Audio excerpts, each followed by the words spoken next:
If you enjoyed this program, please like and subscribe. You have no idea how hard your church works to keep you in the church.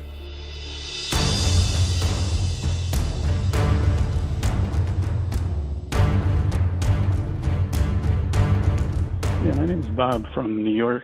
My question is, in the birth narratives in Matthew and Luke, do they both mistranslate the word virgin, Betula, for Alma?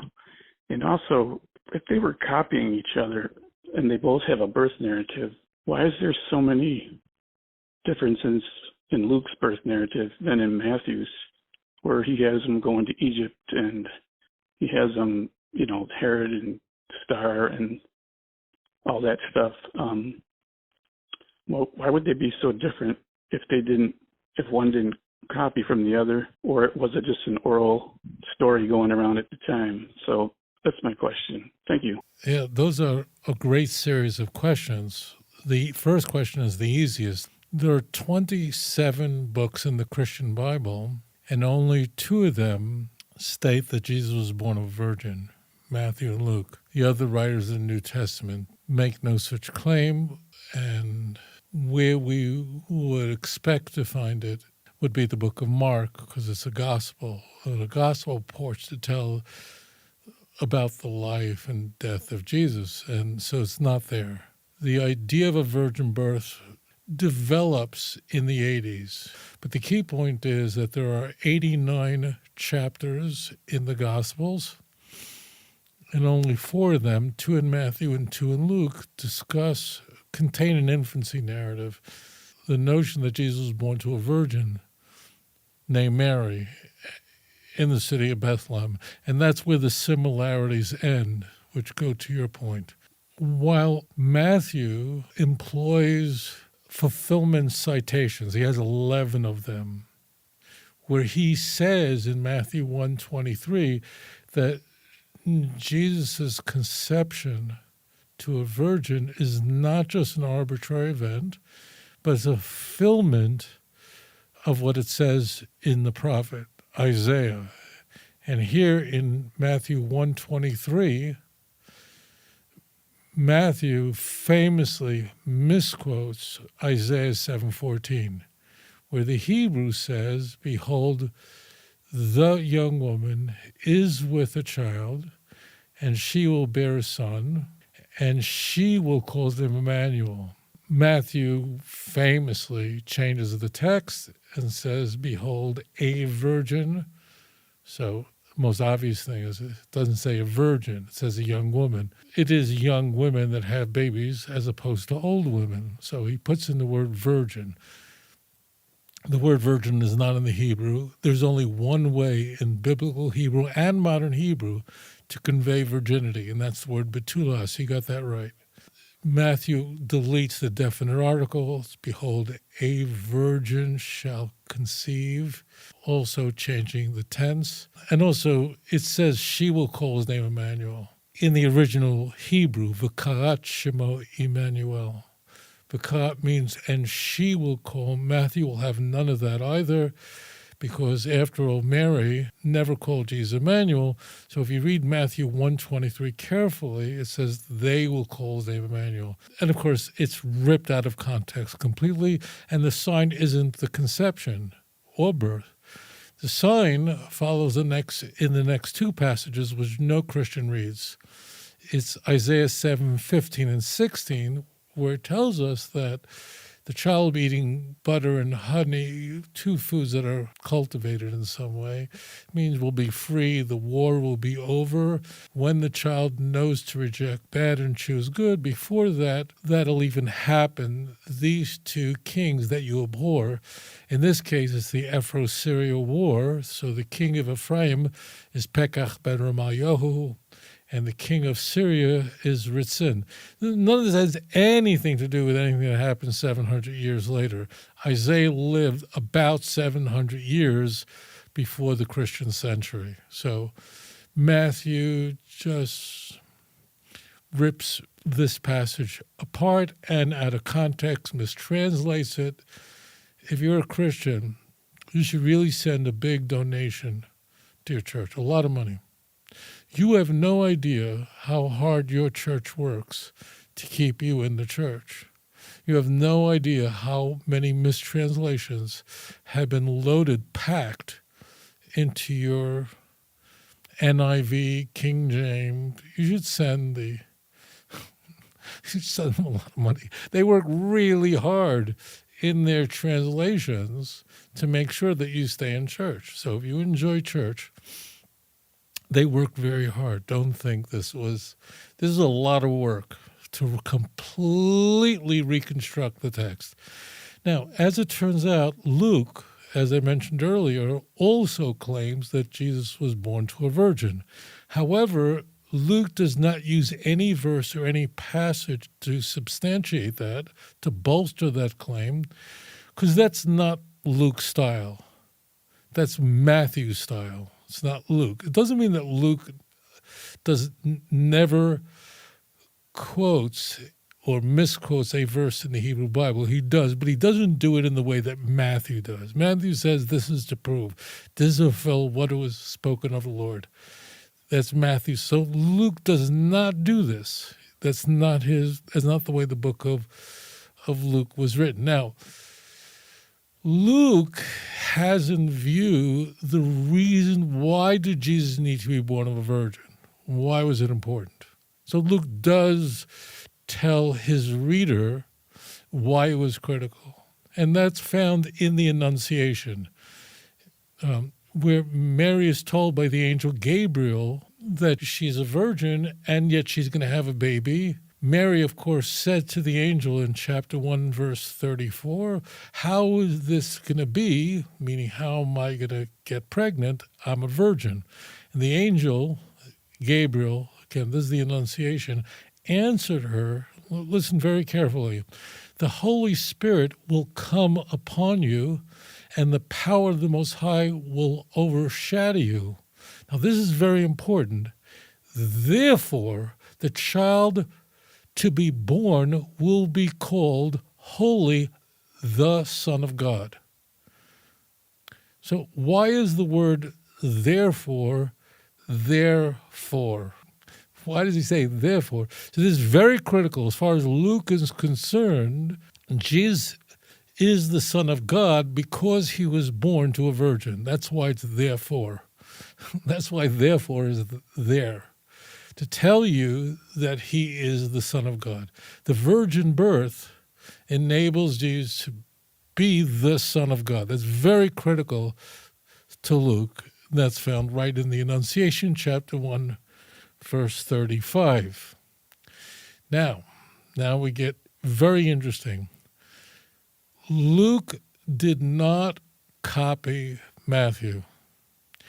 If Luke had ever seen the book of Matthew, and they're both written at about the same time. We don't know where either of them lived. We don't know who they are. Both of them are anonymous, so they're not claiming to be somebody that they're not. We just don't know. It was the church father in the late 2nd century, Irenaeus, the Bishop of Lyon, who will identify the names of these gospels, who will say that Matthew is the author of the first gospel, Mark second, Luke, and so on. This is much later, and these guys are Roman Catholic. This guy was a Roman Catholic, totally proto-Orthodox Roman Catholic. Protestants rely on Roman Catholics for the content of the canon and for these features like ascriptions. Now, Luke, whoever wrote the book of Luke, was not using one source, he was using many sources, but that source did not include Matthew.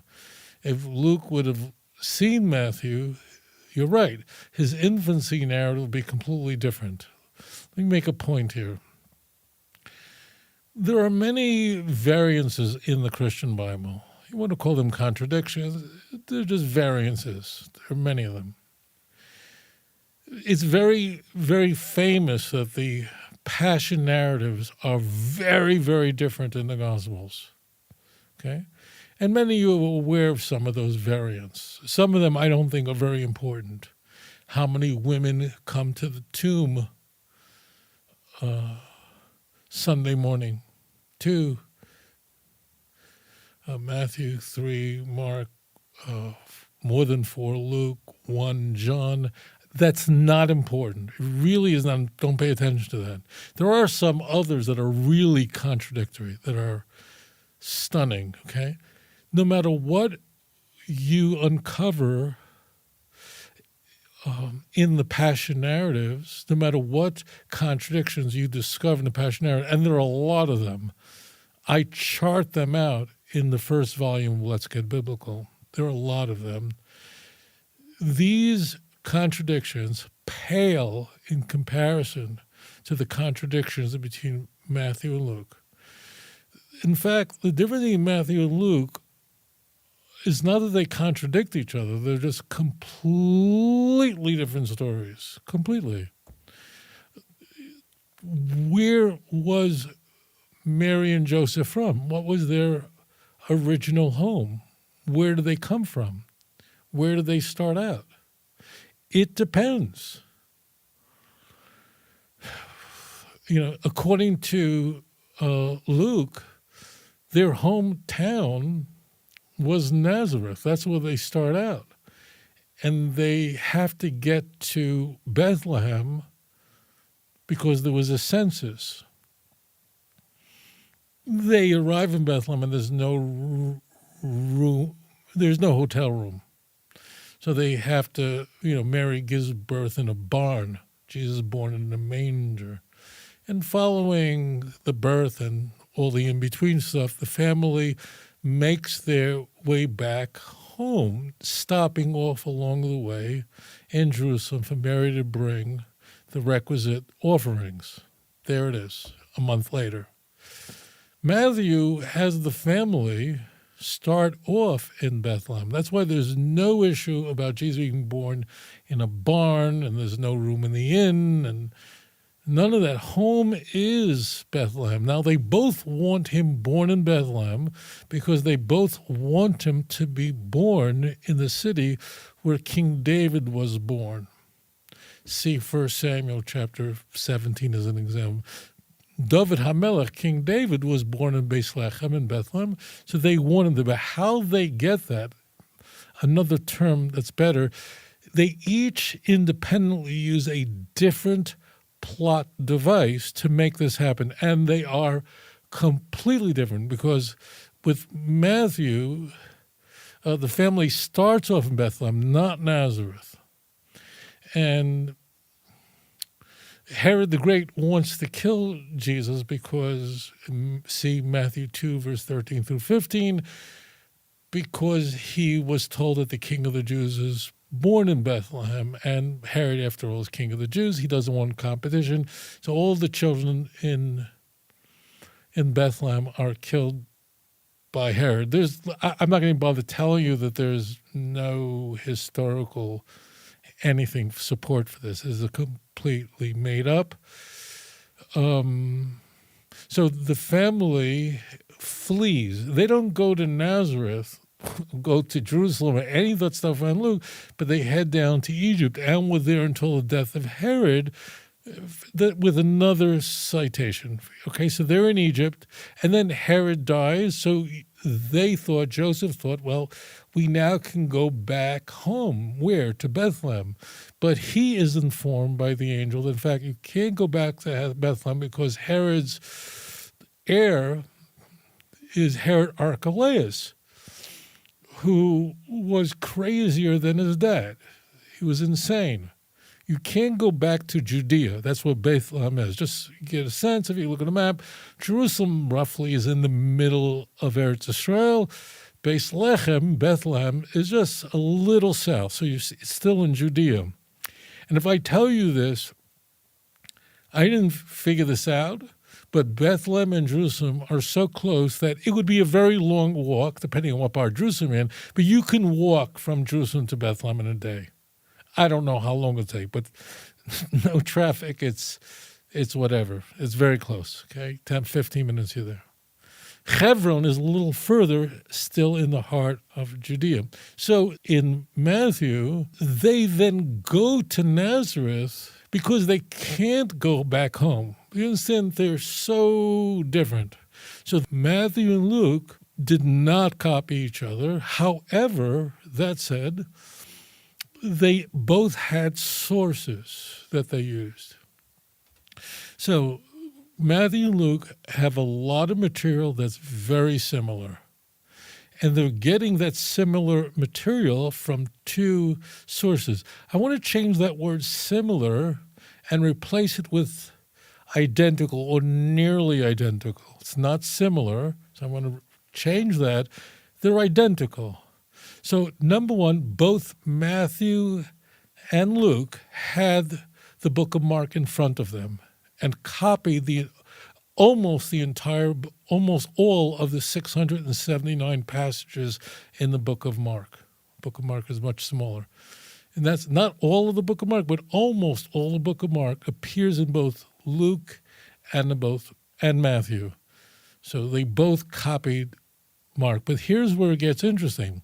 There are passages that appear both in Matthew and Luke, but do not appear in Mark. So they obviously had another source for those passages that they took from. It's more than 200 passages. And those passages that are common to Matthew and Luke, but do not appear in the book of Mark, are called a source. We do not have the original source document independently, and that's why it's called the source document, or Q for the German word for source, okay? Now, it's interesting, this is very interesting. This source, why is this important? Well, for many reasons you can imagine. One of them is, it is quite likely that this source that both Matthew and Luke had access to, but Mark did not, is older than Mark. So that's why this is very intriguing. So Luke had those two sources, which Matthew had, but then there's material that's completely unique to Luke, which is nowhere to be found in Matthew. As an example, in the infancy narrative that we're discussing, so it's Mary that's receiving this information from the angel, not Joseph, as you would find in Matthew. The discrepancy of where does the family start out, there's no room, that's all L source material, you know. So so we call that an L, meaning stuff that is material that is completely unique to Luke, but is not to be found in Mark or Matthew. Conversely, or Q, there's material in Matthew that's not to be found in Luke, so that is called the M source. There have been scholars that wanted to suggest perhaps Luke copied Matthew and Mark. The reason why that's attractive is it removes one hypothesis for the Q source. And logically, if you can remove a hypothesis, so it's an Occam's razor issue, it's more likely to be correct. The reason why this is extremely unlikely is because it is inconceivable that Luke would have taken a glance at Matthew and would have written his infancy narrative that way.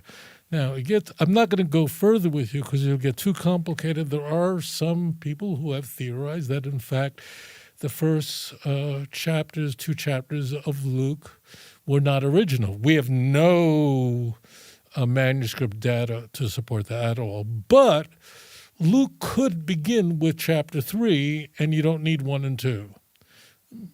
I don't believe that, and I don't know of many people who do either. So that's what's going on. Now, how did this develop, and why did it develop about the virgin birth? So that's not hard to figure out, because in the ancient world, the term son of God meant something. I'm not talking about the Jewish world. The Jewish world, every person is the son of Hashem. Bonim atem Hashem elikechem. You're children of the Lord your God. Deuteronomy chapter 14, verse 1. We're all children of Hashem. doesn't mean you're divine, except that every human being, Jew or Gentile, has a neshama, has a chelk mimal mamish, has a soul, a divine spark, is created in the image of Hashem. Only caveat is the Jew has a role to be a light to the nations. How? By knocking on doors? No. Hold crusades. Don't bother inquisitions. That's not your field.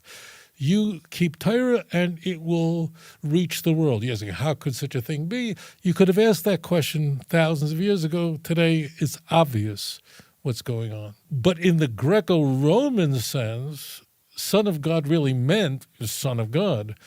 And if you were the Son of God, that means you were literally conceived by God, So a lot of the people Hercules was... His mother, in a very interesting way, was impregnated by Zeus.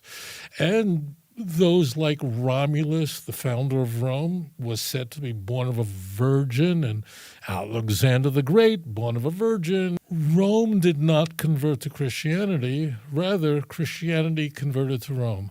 It adopted these accretions that emerged from the Christian world as time went on. That's why early stages of the canon, the Christian canon, we are not, as we would expect, we would not find a virgin birth in none of the 13 letters of Paul. Those are early. In the book of Hebrews, we are not to find a notion of a virgin birth. Hebrews is earlier than the Gospels. No virgin birth there. No virgin birth in Q, which almost certainly is older than Mark, likely is. It's what you'd expect.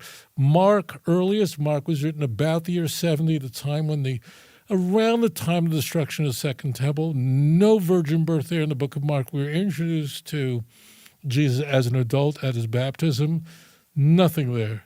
And it's only in Matthew, Luke, late stuff that's like in the mid-80s. And by the way, I'm being very conservative here. These numbers this is standard 80, 85. There are people who hold that Luke is much later. I'm not going there. I'm just keeping it nice and conservative. That's 85. Well, obviously what happened is at some stage, traditions are developing. And we see that all over the Gospels, and which each tradition is another accretion of another development. And this idea that Jesus is born of a virgin develops earlier than Matthew and Luke. And then independently, in two different parts of the empire, the tradition develops further and further. And by the time Matthew has it, Luke has it, they are completely developed independently. And each of them, Matthew and Luke, use a different plot device to get Jesus to be born in Bethlehem, although everybody knew he's from Nazareth. That's the key. I mean, when you hear today Jesus of what?